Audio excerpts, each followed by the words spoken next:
chicken pot pie, I'm going to use some sage and some Italian seasoning and some sun-dried tomatoes and paprika and chicken broth and cream, frozen peas and carrots and an egg and some flour. We've got celery and parsley and garlic and some pearl onions and some chicken. And let's get started. Here in my little bowl I have a 1 teaspoon of kosher salt, coarse salt. I'm going to add some pepper to it. And I'm going to add some paprika to it. 1 teaspoon of paprika. An Italian seasoning, a 1/2 teaspoon. I'm going to add some sage to it. Now, the only sage I have is ground up sage, so it's real fine. I'm going to add like 1/4 teaspoon. If you have sage leaves, then I would add a 1/2 teaspoon.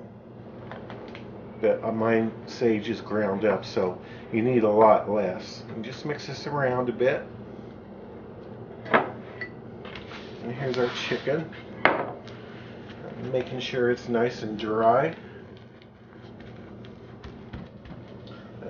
Everything sticks better to it if it's dry. And we're going to season it.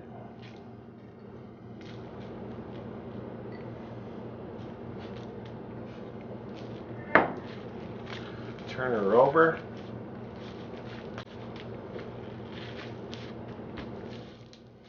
Get both sides. Season it fairly well. And we're going to go over to the stove. I'm going to put some olive oil in here. And it's been heating up over medium heat, not too hot. I'm going to add the chicken. I'm going to only add 1/2 of the chicken. I want to do this in 2 batches.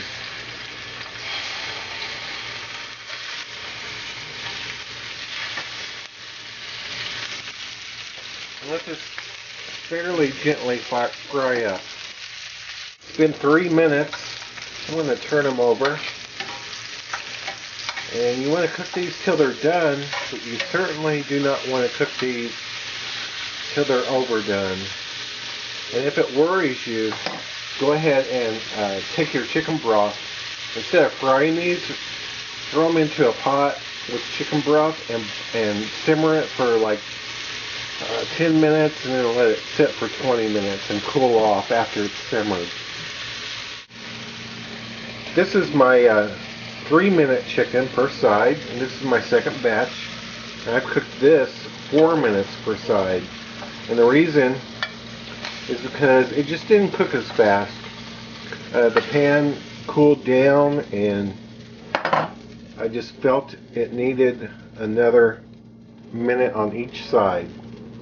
So 6 minutes for the first batch and 8 minutes for the second batch. Now we're going to add the celery. It's a 1/2 cup of celery, maybe a 1/2 cup. And the onions, 1 cup. The peas and carrots, 1 cup.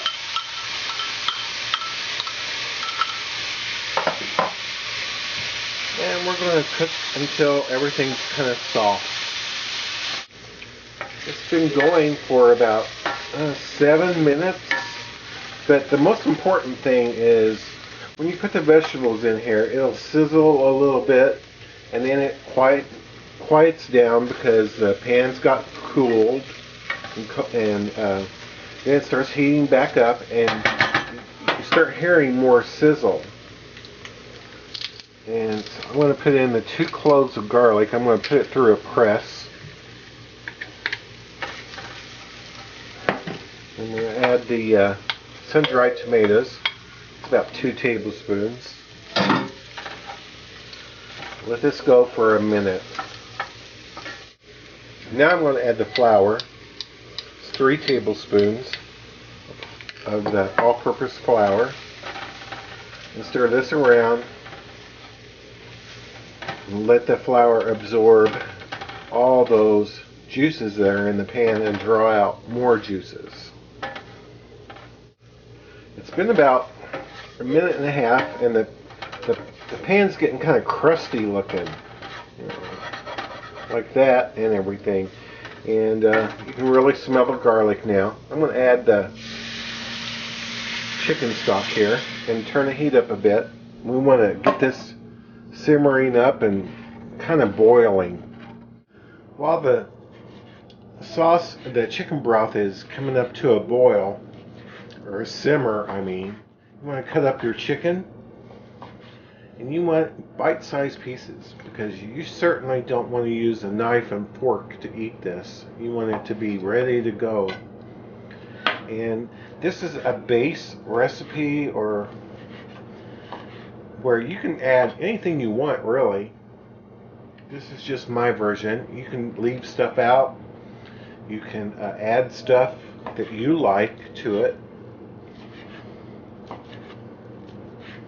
I'm just going to cut this up. This has been going for about 4 minutes, and it's thickened up quite nicely. I'm going to add the cream. It's heavy cream, or double cream. And stir this in. You can use milk if you want, but cream tastes better, I'll tell you that. Okay, you've got it pretty much mixed in. You want to really taste it right now. Stop what you're doing and taste it. Does it have enough salt? I don't think so. So I'm going to add salt to it, but instead of salt, I'm going to use some of our mixture we made at the start. It has a lot of salt in it.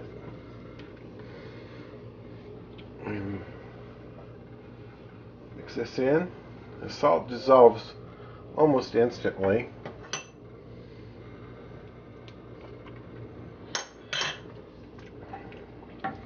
I'm going to add the rest.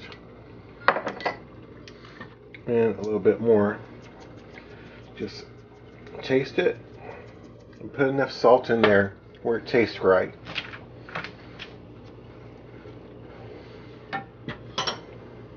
And I know I'm double dipping on the spoon. Sorry about that. Oh, that tastes good. Okay. So now we're going to add the chicken back in, which I also tasted, which is just perfect. Put that in there. And I'm going to put my parsley in there. I'm going to turn the heat off. And just stir this up just a second. I have my bottom crust, store-bought crust, and in my pie pan, my pie plate. I'll add the wonderful chicken mixture here.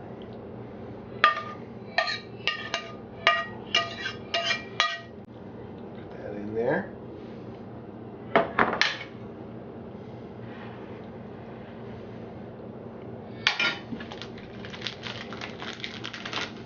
You know, I can make pie crust, but it just doesn't turn out as nice as this. I cannot do everything. I mean, one of these days I'll show you how I make it, I guess. But anyway, I'm going to fold this all underneath. Take this top and get it underneath the other one, like that. And yeah, it may leak out, and I mean, maybe you'll be more perfect than I am, but I don't care as long as it tastes good. And kind of do it like that. That's how I do it, the easy way.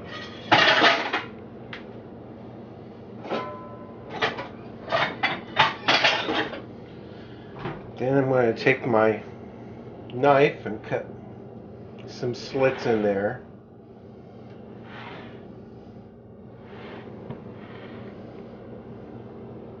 just like that. And this goes in my 425 degree oven. Well, before I put it in my 425 degree oven, I'm going to take this egg that I mixed up.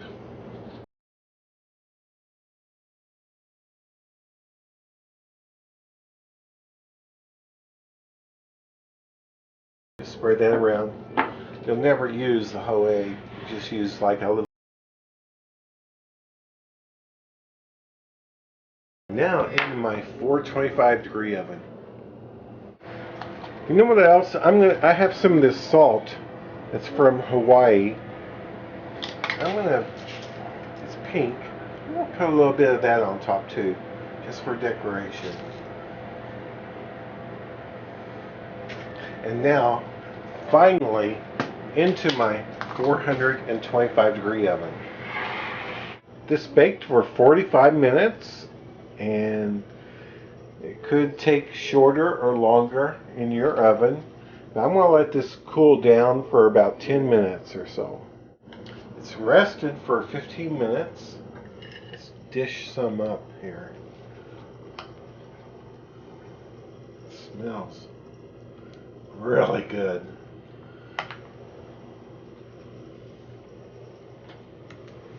This would be excellent with some mashed potatoes and a side of corn.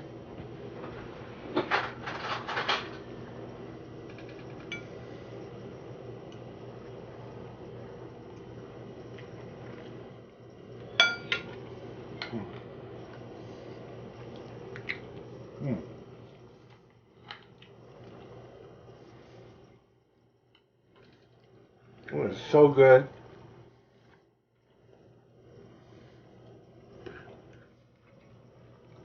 Thanks so much for watching.